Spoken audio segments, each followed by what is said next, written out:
Bonjour à tous. Donald Trump connaît dans la présidentielle américaine une dynamique extraordinaire. Avec les derniers obstacles qui sont partis, je vais vous expliquer, une dynamique qu'on voit absolument partout.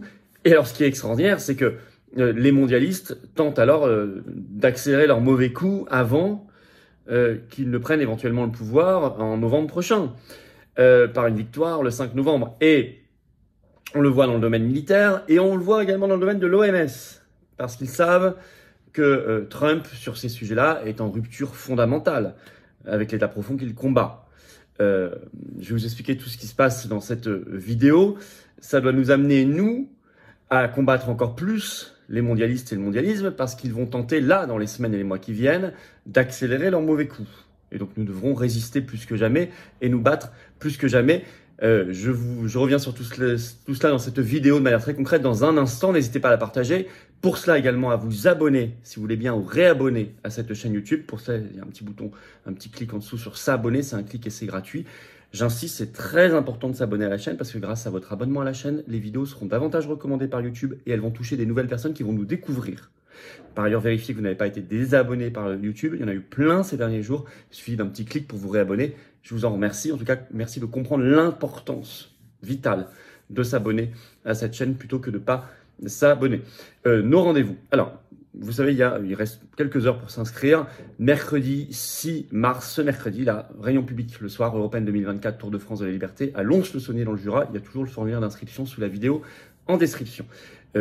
Dépêchez-vous. Mais j'ai lancé aussi l'inscription pour Poitiers. C'est le mercredi 20 mars. Réunion publique également. Il y a un autre lien, vous verrez sous la vidéo en description. Ça y est, d'où que vous veniez, adhérent ou pas, comme toujours, vous pouvez vous inscrire pour la réunion publique Poitiers, mercredi 20 mars, le soir, 19h, toujours 5 € de participation aux frais. On vous offre le verre de l'amitié. Ça vaut vraiment le coup de passer une très très bonne soirée de combat et de chaleur humaine. Vidéo, donc inscription sous la vidéo en description. Voilà, vous pouvez également nous rejoindre, adhérer ou faire un don. Et je vous invite vraiment à le faire dès maintenant. J'y reviens en fin de vidéo, mais c'est tout cela, les liens pour adhérer ou faire un don de soutien au mouvement sont sur les-patriotes.fr et sous la vidéo en description. On y va. Trump, l'État profond, les mondialistes, alors tentent leur mauvais coup avant la victoire. Parce que là, on est dans quelque chose, je ne dis pas que c'est fait, je connais aussi le poids de la fraude, mais on est quelque chose qui ressemble de plus en plus à une énorme dynamique, avec en plus un horizon qui s'éclaircit pour lui. Et on est là, au moment où j'enregistre, ce 5 mars, on est le jour du Super Tuesday, le Super Mardi aux États-Unis, avec des votes aux primaires dans 15 États pour les démocrates et les républicains aux États-Unis. Alors ça peut expliquer beaucoup des discours hystériques actuellement sur la guerre, parce qu'ils savent qu'avec Trump, c'est fini. L'OMS aussi, je vais y venir. Alors d'abord, l'horizon s'éclaircit. 2 grandes décisions en quelques jours de la Cour suprême américaine. D'abord, le 29 février, par exemple, Libération en parle, le titre États-Unis, Capitole et immunité, le cadeau de la Cour suprême à Donald Trump, qui a fait simplement respecter le droit. Alors, référence évidemment aux événements du 6 janvier 2021 qu'ils essaient de mettre sur le dos de Trump au Capitole, qui sont, vous le savez, très très d'ailleurs controversés. Il y a eu 45 000 heures de vidéosurveillance qui ont été libérées. On en a parlé sur cette chaîne. Bref, on ne va pas refaire ici le sujet. En fait, la Cour suprême a décidé de se saisir de la question de l'immunité pénale de Donald Trump et écrit Libération, une décision qui retarde de plusieurs mois, voire menace carrément la tenue de son procès fédéral pour avoir tenté, disent-ils, de renverser les résultats de l'élection de 2020. Ça, c'est une vision biaisée pour dire les choses, mais peu importe. Ce qui est important, c'est la décision ce 29 février de la Cour suprême qui a décidé de se saisir de la question de l'immunité. Donc ça reporte au calendrier grec et en tout cas après la présidentielle américaine un éventuel procès. Donc c'est très bon pour Trump. En effet, une cour fédérale américaine avait tranché le 6 février contre Trump, disant qu'il ne bénéficiait pas de son immunité, mais la Cour suprême dit attends, on va tout remettre à zéro et c'est moi qui vais regarder. Mais ça va prendre du temps, puisque le débat sont prévus à la Cour suprême entre les 9 juges le 23 avril. Leur décision ne pourrait tomber que le 1er juillet, fin de la session. de la Cour suprême, compromettant, je cite, de façon quasi certaine la tenue du procès fédéral avant la présidentielle américaine du 5 novembre.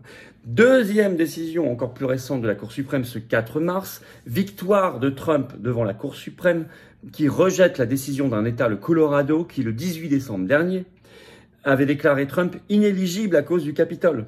Donc ils voulaient en tout cas retirer ces bulletins de vote de la primaire. Eh ben ils n'en ont pas le droit.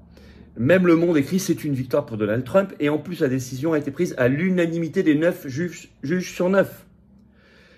Donc ça aura le même effet dans les États du Maine et de l'Illinois qui avaient pris la même décision d'inéligibilité que le Colorado.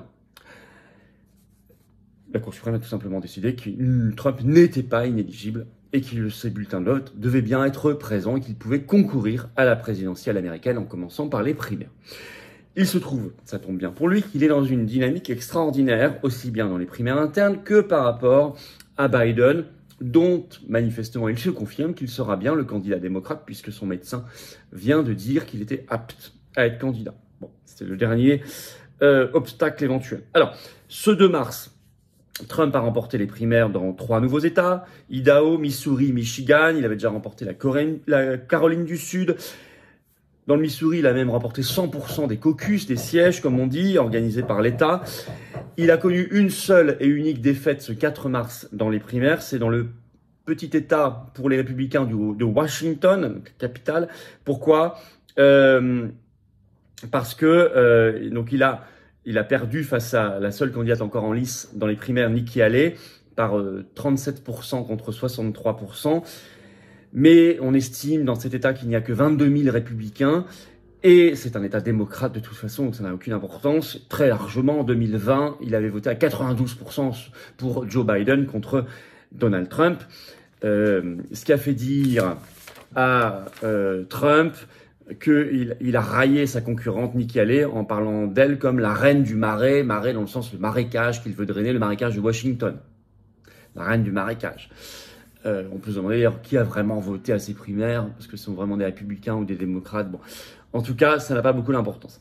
Au niveau national, les derniers sondages nationaux face à Biden sont de plus en plus écrasants pour lui. Le dernier, le plus dur, c'est les sondages Fox News, paradoxalement. Ce sont ceux qui lui mettent toujours les plus mauvais scores. Et vous allez voir, même là, maintenant, il a une assez confortable avance. Le dernier est sorti le 3 mars. Au niveau national, il a 49% contre 47% pour Biden. 2 points d'avance. Vous me direz, c'est pas beaucoup. Oui, mais jusqu'ici, il perdait toujours. En août, il perdait de 3 points. 44 Biden, 41 Trump. En octobre, il perdait de 1 point. 49 Biden, 48 Trump. Ça s'est inversé. Maintenant, il gagne de 2 points. 49, 47. Et même s'il y a 5 candidats, donc les 2 plus 3 candidats indépendants, dont Kennedy Jr., alors il gagnerait de 3 points d'avance. 41, 38 pour Biden. Kennedy Jr., 13%. Et les 2 autres indépendants, ensemble, 5%. L'autre sondage qui est sorti le même jour, c'est celui du New York Times. Et là, il gagne carrément de 5 points d'avance, avec 48% contre 43% pour Biden.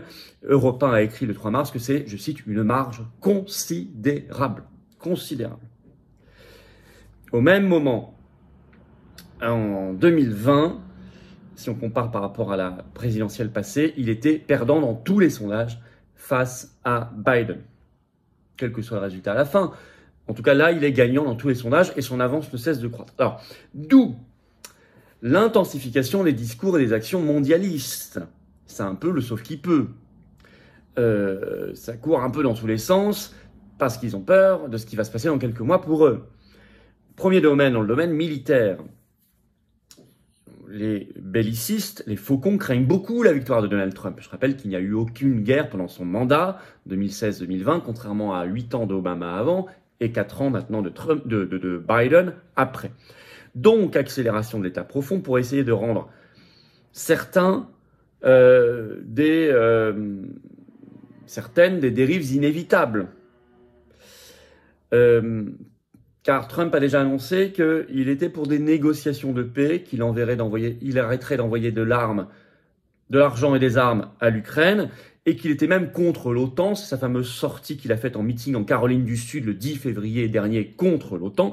Et ça panique le système. Alors vous avez des choses bizarres qui sortent. Bon, vous avez eu ces déclarations de Macron, délirantes. Vous en avez quelques-unes ici et là, notamment dans les pays de l'Union européenne. Le Daily Mail qui publie le 1er mars, alors le titre, cet article, L'Allemagne prévoit une attaque chimique russe contre ces villes et une invasion terrestre par les forces de Poutine. Donc, ils sont dans des trucs de plus en plus délirants, mais ça, c'est le contenu d'un briefing de 14 pages que le gouvernement allemand a distribué à tous les députés allemands en leur disant, attention, il va y avoir possiblement une attaque chimique plus une invasion terrestre de l'Allemagne. Le Parisien lui crache le morceau dans son édition du 3 mars. Je vais vous le citer. Menace de Donald Trump contre l'OTAN, nous devons renforcer le pilier européen de l'Alliance. Alors que l'aide américaine destinée à l'Ukraine est bloquée par les Trumpistes au Congrès américain, les Européens craignent qu'une réélection du milliardaire en novembre prochain n'entraîne un désengagement militaire américain en Europe. Donc là, ils expriment clairement leur crainte. Voilà. Donc on voit dans le domaine militaire tout ce qui se passe actuellement, notamment les déclarations très guerrières, très violentes, vous devez les mettre en relation avec cette dynamique de Trump dans l'élection présidentielle américaine. Pareil pour l'OMS qui prépare, vous le savez, son traité mondial sur les pandémies juridiquement contraignant. On a fait des vidéos là-dessus. D'ailleurs, je vais vous remettre le lien vers la pétition mondiale. La pétition contre ce traité mondial, elle est signable et diffusable par un lien qui se trouve sous la vidéo en description. Allez-y. C'est pour ça qu'en février dernier, là, il y a quelques jours, le numéro 1 de l'OMS, Tedros Ghebreyesus, a évoqué qu'il restait 15 semaines, je cite, pour adopter ce traité mondial sur les pandémies. C'est pour ça que notre pétition s'appelle 15 semaines pour le bloquer. Il doit en rester maintenant 13. Car ils savent que Donald Trump est contre ce traité mondial, il l'a dit et redit, et même contre l'OMS. Du fait de ce qu'elle est devenue, il a parlé de la fondation Gates, Big Pharma, etc. C'est pour ça qu'ils veulent se précipiter. C'est pour ça qu'il faut bloquer. C'est pour ça, nous, qu'il faut empêcher coûte que coûte, il faut tenir. Il faut empêcher les mondialistes d'avancer coûte que coûte. Que ce soit sur la guerre, que ce soit sur nos libertés, sur la santé, etc. Bien évidemment. Vous savez que nous voulons, aux patriotes, quitter toutes les instances supranationales. Ici seraient concernés par exemple l'OTAN et l'Union européenne et l'OMS. Nous défendons les libertés, la vraie santé et la paix. Son arrivée serait d'une grande aide pour ceux qui combattent le mondialisme, c'est évident, on l'a dit, sans vouloir idéaliser Trump, c'est pas le sujet. Il aura ses propres problématiques internes, on aura nos propres points de divergence avec lui, ça n'est pas le sujet. Par rapport au mondialisme, son arrivée serait d'une grande aide, mais elle ne serait pas suffisante. On doit nous battre, ici. Nous avons d'autres enjeux, notamment la question de l'Union européenne, et notamment la question aussi de l'infiltration de l'État avec la Macronie et tout le reste. Bon, pour simplement remettre les pendules à l'heure et recadrer bien les choses. Voilà ce qu'on pouvait dire sur cette histoire. On n'a pas fini d'en parler. N'hésitez pas à partager cette vidéo. Pour ça, à vous abonner ou réabonner à cette chaîne YouTube. C'est un petit clic sur s'abonner en dessous. J'insiste, c'est très important. Et dès qu'on sera à 500 000 événements inédits, historiques sur cette chaîne en direct interactif avec vous pour célébrer tout ça. Pour ça, il faut cliquer sur s'abonner ou réabonnez-vous si YouTube vous a désabonné. À vous de vérifier. Le 20 mars, on a lancé les inscriptions pour Poitiers, la réunion publique. Elle est en lien sous la vidéo en description. J'ai besoin de vous. Il faut adhérer, réadhérer ou faire un don de soutien au mouvement dès maintenant. Venez. Venez maintenant. Venez vous battre justement pour qu'on se libère ensemble. Pour la France libre. Pour nos belles valeurs de liberté, de paix, de vraie santé, de dignité, de souveraineté, d'avenir pour nos enfants et nos petits-enfants. Mais j'ai besoin de vous maintenant. Il y a des gens qui me disent « Ah, je vous rejoindrai bien.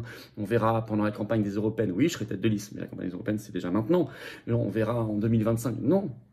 Les choses se jouent maintenant. On verra la semaine prochaine. Non, les choses se jouent maintenant. L'oligarchie ne voit pas, elle, la semaine prochaine ou l'an prochain. Elle voit maintenant. Elle nous attaque maintenant. Elle nous attaquait hier. Ensemble, on peut faire plein de choses. On vous proposera des actions comme adhérents ou réadhérents. Et si vous faites un don, vous nous aidez à faire plus d'actions concrètes. Parce qu'on n'a pas les banques, les médias, les millions, les milliards du système et leurs copains, nous. Certainement pas les uns contre nous. On est un mouvement anti-oligarchique à 100% de résistance. Dans le rassemblement et dans l'action. Alors venez maintenant. Largement le plus grand mouvement souverainiste et défense des libertés de France. Largement. Adhérer, réadhérer, c'est le premier lien sous la vidéo en description pour le faire. Ce lien est également en commentaire épinglé. Une petite fiche maintenant sur l'écran et dans quelques secondes, un lien sur l'écran. Faire un don de soutien au mouvement, deuxième lien sous la vidéo en description. Sinon, vous retrouverez tout sur les-patriotes.fr. C'est facilement visible. Tout ça, c'est défiscalisé de vos impôts 2 tiers en plus. Vous mettez 60 €, ça enlève 40 € d'impôts. Vous mettez 6 000, ça enlève 4 000. Vous mettez 600, ça enlève 400. Vous mettez 6 €, ça enlève 4 €, etc. Bravo aux donateurs, aux réadhérents, bienvenue aux nouveaux adhérents patriotes. Vive la France!